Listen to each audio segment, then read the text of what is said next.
Movie की शुरुआत में हम इस फिल्म के मेन कैरेक्टर जॉन वू को देखते हैं, जो रात को गेम्स खेलने के चक्कर में देर से सोया था। इस वजह से वो सुबह भी देर से उठता है। फिर जब वो घर के लिविंग एरिया में जाता है तो उसे वहाँ एक नोट मिलता है जो उसकी मॉम ने वहाँ रखा था, जिसमें उसकी मॉम ने लिखा था कि घर में सारा सामान खत्म हो गया है, तो मेरे आने से पहले ही तुम सारा सामान लेके आ जाना। पर जॉन वू इसे इग्नोर करता है और जाकर अपने दोस्तों के साथ पबजी खेलने लगता है। गेम के दौरान उसका दोस्त उसे बताता है कि टीवी में आज बहुत सी अजीब खबरें आ रही हैं, इसलिए जॉन वू भी जाके टीवी देखता है। न्यूज में बताते हैं कि सियोल शहर से अचानक से कुछ लोग बहुत ही एग्रेसिव हो गए हैं और सभी पर हमला भी कर रहे हैं। ये देखने के बाद जॉन वू खिड़की से बाहर देखता है तो उसे बहुत सारे लोग इधर उधर भागते हुए दिखते हैं और कुछ लोग बेवजह लोगों को मार रहे हैं। ये देखकर उसे अपनी मम्मी और बहन की चिंता होने लगती है, क्योंकि वो दोनों भी काम से बाहर गए हुए थे। तभी अचानक से एक लड़का उसके घर में बिना उसकी परमिशन के घुस आता है। ये देखकर जॉन वू उसे बाहर भेजने लगता है, क्योंकि वो बाहर ये माहौल से बहुत ही घबरा गया था। पर वो लड़का जॉन वू से रिक्वेस्ट करता है कि वह एक बार उसका बाथरूम इस्तेमाल कर लेगा, इसके बाद वो खुद ही चला जाएगा। इसलिए जॉन वू उसे जाने देता है और खुद न्यूज देखने लगता है। न्यूज से उसे पता चलता है कि जो लोग इन्फेक्टेड हो रहे हैं वो लोग कुछ देर के बाद ही अजीब सा व्यवहार करने लगते हैं और उनकी आंखें भी लाल हो जाती हैं और खून भी गिरने लगता है। तभी वो लड़का अचानक से बाथरूम से बाहर आता है और देखते ही देखते वो भी अजीब सा व्यवहार करने लगता है। उसकी आंखें लाल हो जाती हैं और बाद में उसकी आंख से खून निकलने लगता है। फिर अचानक से वो जॉन वू पे हमला भी कर देता है। जॉन वू बचने के लिए उसे घर से बाहर धकेलने की कोशिश करता है और थोड़ी देर बाद उसे बाहर कर देता है और दरवाजा बंद करके वहाँ फ्रिज भी खिसका के रख देता है ताकि अब कोई अंदर ना आ पाए। इसके बाद वो बहुत ही घबरा जाता है और अपनी फैमिली की चिंता करने लगता है। तभी उसे उसकी मॉम का मैसेज आता है जिसमें लिखा था कि वो लोग ठीक है, बस तुम अपना ख्याल रखना। ऐसा मैसेज देख के जॉन वू को सुकून आता है। फिर वो अपनी फैमिली की एक तस्वीर को देखता है और उन्हें याद करता है। और अगले दिन जॉन वू सोशल मीडिया पर कई लोगों की तस्वीर भी देखता है जिसमें वो लोग अपनी लोकेशन बताकर मदद मांग रहे थे। ये देखकर जॉन वू भी मदद के लिए एक पोस्ट डालता है। उसके बाद वो टाइम पास करने के लिए पबजी खेलने लगता है, लेकिन थोड़ी देर के बाद नेटवर्क चला जाता है और वो गेम नहीं खेल पाता और वो बहुत ही गुस्सा हो जाता है। इसके बाद वो चुपचाप सो जाता है, लेकिन थोड़ी देर बाद उसे बाहर से गोलियां चलने की आवाज आती है। आवाज सुनकर वो खिड़की से बाहर चेक करने के लिए जाता है। वो देखता है कि एक लेडी पुलिस ऑफिसर इन्फेक्टेड लोगों को अपनी गन से शूट कर रही थी, लेकिन तभी उसकी गोलियां खत्म हो जाती हैं और इसलिए एक इन्फेक्टेड आदमी उसके पास आ जाता है और ऑफिसर पर हमला करके उसे नीचे गिरा देता है। तभी वहाँ और भी इन्फेक्टेड लोग आकर उसे घसीट कर दूर ले जाते हैं और उसे मार देते हैं। जॉन वू ये सब देख रहा था, इसलिए उसे अब खुद पर बहुत ही गुस्सा आ रहा था कि वो उस लड़की को बचा नहीं पाया।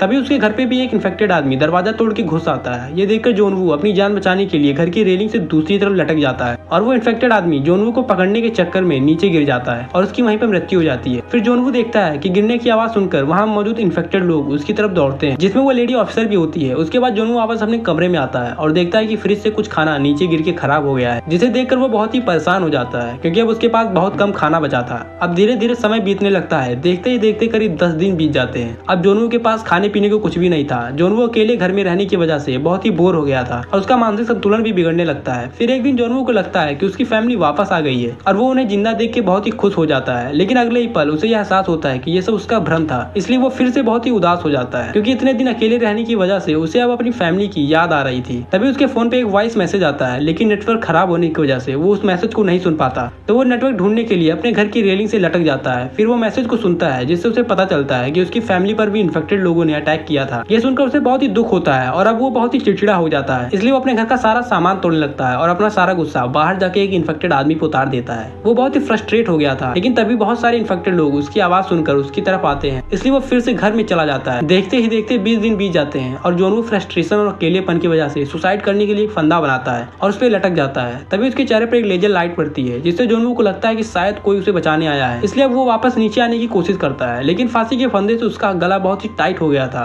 और नीचे पैर रखने के लिए कोई चीज उसके पास नहीं थी। लेकिन फिर भी वो किसी तरह छटपटाते हुए वो नीचे उतर ही जाता है। फंदे से नीचे उतरने के बाद जॉन वू खिड़की से बाहर देखता है कि सामने वाली बिल्डिंग में एक लड़की है जो इस बुरी हालत में भी सर्वाइव कर रही है। इसके बाद वो दोनों एक दूसरे से इशारों में बात करने लगते हैं। वो लड़की जॉन वू को अपना नाम यूविन बताती है। देखते देखते उनके बीच एक दोस्ती हो गई थी। जॉन वू को उस लड़की को देखकर बहुत हिम्मत आ रही थी, इसलिए अब वो भी सर्वाइव करने की पूरी कोशिश करता है। उसके पास अब पीने का पानी भी नहीं बचा था, तो अब वो बारिश का पानी इकट्ठा करके इस्तेमाल करता है और तो और उसके पास खाने के लिए भी कुछ नहीं बचा था। उसे देखकर साफ पता चल रहा था कि उसे भूख लगी है, इसलिए वो यूविन उसे खाना भेजने के लिए पहले एक तार को टेबल से बांधती है, फिर उस तार में एक बॉल बांधती है और उस बॉल को जॉन वू के पास फेंकती है, लेकिन बॉल नीचे गिर जाता है। फिर जॉन वू अपने ड्रोन से तार बांधकर यूविन के पास भेजता है और फिर यूविन उसमें खाना लटकाकर जॉन वू के पास भेजती है। अब जॉन वू खाना खा ही रहा था कि वो देखता है कि एक इन्फेक्टेड फायर फाइटर यूविन के घर से लटकी तार को पकड़ लेता है, जो यूविन ने बॉल में बांधकर फेंका था। जॉन वू इसे देखकर यूविन को बताता है और यूविन तार को टेबल से बना हुआ देखती है। तभी वो इन्फेक्टेड आदमी केबल को जोर से खींचता है, जिससे यूविन टेबल से टकराकर नीचे गिर के बेहोश हो जाती है और फिर वो इन्फेक्टेड आदमी यूविन के घर पे चढ़ने लगता है। ये देखकर जॉन वू उसे डिस्ट्रैक्ट करने की कोशिश करता है, पर वो उसमें सफल नहीं होता। फिर जॉन वू अपना ड्रोन उड़ाता है और उस ज़ॉम्बी का ध्यान भटकाने की कोशिश करता है, लेकिन तभी उसके दरवाजे पर भी बहुत सारे इन्फेक्टेड लोग आ जाते हैं, जिसकी वजह से उसका ध्यान ड्रोन से हट जाता है और वो इन्फेक्टेड फायर फाइटर उसके ड्रोन को पकड़ के तोड़ देता है और ऊपर चढ़ने लगता है। तभी यूविन को होश आता है और वो जल्दी से आकर ज़ॉम्बी का हाथ काट देती है और वो नीचे गिरकर मर जाता है और यूविन भी अब थोड़ा रिलैक्स फील करती है। वहीं दूसरी तरफ जॉनवू ये फैसला करता है कि वो किसी दूसरे फ्लैट में जाकर खाना ढूंढेगा। तो वो किसी तरह इन्फेक्टेड लोगों से बच के एक फ्लैट में पहुंचता है। उसे एक फ्रिज में अच्छा खासा खाना मिल भी जाता है, साथ ही वहाँ 2 वॉकी टॉकी भी मिलते हैं। पर तभी वहाँ कहीं से एक इन्फेक्टेड आदमी आ जाता है और जॉनवू पे हमला कर देता है। दोनों में थोड़ी देर हाथापाई होती है, पर जॉनवू किसी तरह बच बचाकर वहाँ से निकल जाता है और वापस अपने फ्लैट में आ जाता है। घर आने के बाद वो सबसे पहले पेट भर के खाना खाता है और फिर यूविन के लिए खाना और एक वॉकी टॉकी रखकर उसे भेजता है। उसके बाद दोनों खाना खाकर वॉकी टॉकी से बात कर रहे थे, तभी उन्हें बाहर से कुछ आवाजें आने लगती हैं और दोनों बाहर देखने के लिए जाते हैं। वो देखते हैं कि बहुत सारे ज़ॉम्बीज बिल्डिंग में ही आ रहे हैं। ये देखकर दोनों चुपचाप अपने घर में छुप जाते हैं, लेकिन गलती से यूविन कुछ सामान गिरा देती है, जिसकी आवाज सुनकर ज़ॉम्बीज उसके फ्लैट की ओर भागते हैं। ये देखकर दोनों बहुत ही घबरा जाते हैं। तभी जॉनवू को एक आइडिया आता है। वो जल्दी से यूविन के बगल वाले फ्लैट के लैंडलाइन नंबर पर कॉल कर देता है, जिसकी रिंगटोन सुनकर वो लोग उसके फ्लैट की तरफ चले जाते हैं। इसके बाद यूविन जॉनवू से बिल्डिंग के 8वें माले पे चलने को कहती है, क्योंकि उसे लगता है कि वहाँ कोई नहीं होगा और वहाँ उन्हें पर्याप्त खाना भी मिल जाएगा। फिर यूविन रस्सी से नीचे जाती है और ज़ॉम्बीज से बच बचाकर आगे जाने लगती है। फिर वो एक जगह फंस जाती है। तभी जॉनवू भी नीचे आ जाता है और यूविन को लेकर बिल्डिंग में चला जाता है। इन्फेक्टेड लोग उनका पीछा करते हैं, पर वो दोनों जल्दी से लिफ्ट में घुस जाते हैं। इसके बाद वो लोग बिल्डिंग के 8वें माले पे पहुंचते हैं, जहाँ का नजारा देख के वो लोग चौंक जाते हैं, क्योंकि वहाँ भी बहुत सारे ज़ॉम्बीज थे जो उनकी ही तरफ बढ़ रहे थे। जॉनवू उन ज़ॉम्बी से लड़ने की कोशिश करता है, पर तभी एक आदमी आता है और उन दोनों को वहाँ से बचाकर अपने फ्लैट में लेकर चला जाता है। अंदर आने के बाद यूविन को उस आदमी पे शक होता है कि कहीं ये भी तो इन्फेक्टेड नहीं है। फिर वो आदमी उन दोनों को खाना देता है, क्योंकि वो दोनों बहुत ही भूखे थे, इसलिए खाना खाने लगते हैं। फिर वो आदमी बताता है कि थोड़ी ही देर में यहाँ पे एक रेस्क्यू टीम आने वाली है जो उन्हें बचा के यहाँ से ले जाएगी। ये सुनकर दोनों बहुत ही खुश हो जाते हैं, लेकिन तभी दोनों को बहुत ही नींद आने लगती है, क्योंकि उस आदमी ने खाने में नशे की गोलियां मिला दी थी। फिर वो आदमी दोनों के हाथों को बांध देता है और फिर यूविन को एक कमरे में ले जाकर बंद कर देता है। थोड़ी देर बाद जब यूविन को होश आता है तो उसे वहाँ पर एक इन्फेक्टेड औरत दिखती है जो उस आदमी की बीवी थी। वो आदमी अपनी बीवी से बहुत ही प्यार करता था, इसलिए वो अपनी वाइफ की भूख मिटाने के लिए यूविन को उसके साथ कमरे में बंद कर देता है और उसने अपनी वाइफ को एक लंबी सी रस्सी से बांध रखा था और अब वो उस रस्सी को धीरे धीरे ढीला छोड़ने लगता है, जिससे वो यूविन के पास जाकर उसे खा सके। लेकिन अब जॉनवू को भी होश आ जाता है और वो जल्दी से जाकर रस्सी को पकड़ लेता है। ये देखकर वो आदमी जॉनवू को एक ऑफर देता है कि वो चाहे तो यहाँ से सारा खाना लेकर जा सकता है और उसके सामने रोने भी लगता है। तभी जॉनवू के हाथ से वो रस्सी छूट जाती है। फिर थोड़ी देर के बाद आवाज भी आनी बंद हो जाती है। ये देखकर वो आदमी अंदर चेक करने के लिए दरवाजा खोलता है। तभी अचानक से उसकी वाइफ उसी के ऊपर हमला कर देती है, पर अब वो आदमी अपने आप को बचाने के लिए कुछ भी नहीं करता और उसे खुद को खाने देता है। ये देखकर यूविन इमोशनल हो जाती है, लेकिन फिर भी वो उन दोनों को गोली मार देती है। फिर गोली की आवाज सुनकर इन्फेक्टेड लोग उनकी तरफ ही दौड़ते हैं। वहीं दूसरी तरफ यूविन को अब ऐसा लगने लगता है कि वो भी इन्फेक्टेड हो गई है, इसलिए जॉनवू को बंदूक देकर उसे मारने को कहती है। जॉनवू ये सुनकर बहुत ही इमोशनल हो जाता है और दोनों एक दूसरे को देखने लगते हैं। जॉनवू की हिम्मत नहीं हो रही थी कि वो यूविन को गोली मार सके। तभी उन्हें हेलीकॉप्टर की आवाज सुनाई देती है और दोनों खिड़की से झांक कर देखते हैं तो उन्हें बाहर 3 हेलीकॉप्टर उड़ते हुए दिखते हैं। ये देखकर दोनों बहुत ही खुश हो जाते हैं और यूविन में जिंदा रहने की ख्वाहिश फिर से आ जाती है। फिर दोनों बिल्डिंग के टेरेस पे जाने का फैसला करते हैं ताकि रेस्क्यू टीम उन्हें देख ले, लेकिन टेरेस पे जाना इतना आसान नहीं था।